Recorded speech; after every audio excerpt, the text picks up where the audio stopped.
Сәлем достар, әсімнің әлеміне қош келдіңіздер. Мен бүгін мен Көркем және де мама. Біз бүгін бір лабубу туралы сөйлесетін боламыз.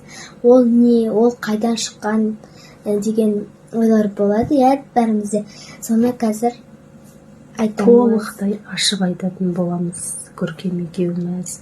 Сіздер бізбен бірге соңына дейін болыңыздар, пікірлеріңізді жазыңыздар, лайк басыңыздар. Еще тіркелуді ұмытпаңыздар достар. Көркемді ұмытқаған жоқсыңдар ма? Көп болды видео түсірмеген.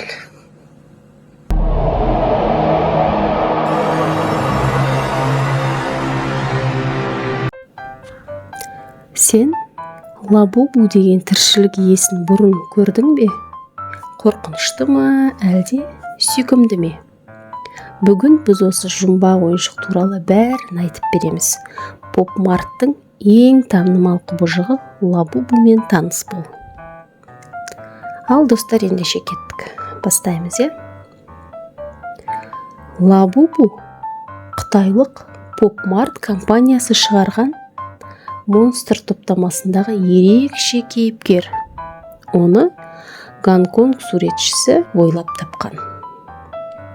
Лабубу ұзын құлақты, үлкен көзді, аузы ашық, ұзын аяқ қолды ойыншық.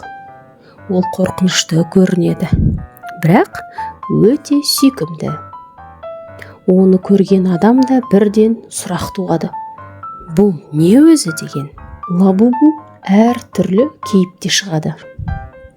Қоян лабубу, акула лабубу, кола лабубу, супер лабубу. Поп-март арнайы жасырын ойыншық шығарады. Бұлар өте сирек кездеседі. Тіпті кейбірінің бағасы $1000 тұрады. Коллекционерлер үшін лабубу нағыз олжа. Әрбір серияда 12-15 түрлі кейіпкер болады екен. Оларды блендбокс, яғни қорапта ашпай, қай ойыншық екенін білмейсің. Соны тәсілмен сатады. Дизайны ерекше. Балалар оны ойыншық ретінде қолданса, ересектер коллекциялық зат ретінде алады. Ол әлеуметтік желілерде өте трендте. TikTok, YouTube Shorts, Instagram, Reels. Мысалы, TikTokта лабубу unboxing видеолары миллиондаған қаралым жинап жатыр. Лабубу жай ғана ойыншық емес, ол балалардың шығармашылығын дамытады. Балалар ертегі ойлап табады, өз видеоларын түсіреді, комикстер мен анимациялар жасайды. Сонымен қатар лабубуды қолдан жасау, суретін салу немесе косплей жасау бүкіл әлем бойынша тараған хобби. Осы лабубу туралы сіздерге бір қорқынышты аңыздар айтып берейін. Тыңдаңыздар, Интернетте лабубу туралы түрлі қорқынышты аңыздар тарап кеткен. Түнде қозғалады дейді, TikTokта бір видеода бөлмеде ешкім жоқ, бірақ лабубу өзі қозғалды дейді. Фейк пе, әлде рас па? Тағы да бірі камераға түсіп қалады. Түнгі камерада лабубудың көлеңкесі жүргенін айтатындар бар, бірақ көп жағдайда бұл жай ғана монтаж. Ақылды ойыншық территориясы, кей атанар лабубу ішінде чип бар деп қорқады, бірақ бұл шындық. Кейбір лабубуларда тістер сыртқа шығып тұрады. Ашулы не мұңды жүздері кейбір балаларға қорқынышты көрінуі мүмкін. Түнде жатып қалса қорқатындар бар, Сіздердің де араларыңызда бар ма? Балалар кейде оны төсектің қасына қойып ұйықтайды, бас жағына қойып ұйықтайды. Егер қараңғыда көрсе, көздері не тістері қорқынышты көрінуі мүмкін.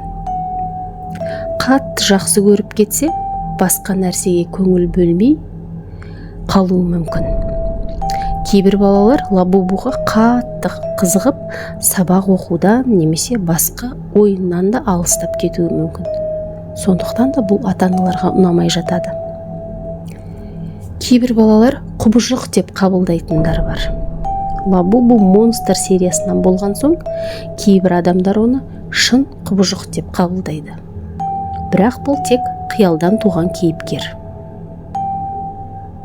Кейбір видеоларда лабубуды жынды ойыншық, түнде тіріледі деген сияқты етіп көрсетеді. Бұл ойдан шығарылған қорқынышты жай ғана әңгімелер. Сондықтан сенетін ақпаратты ғана көру керек.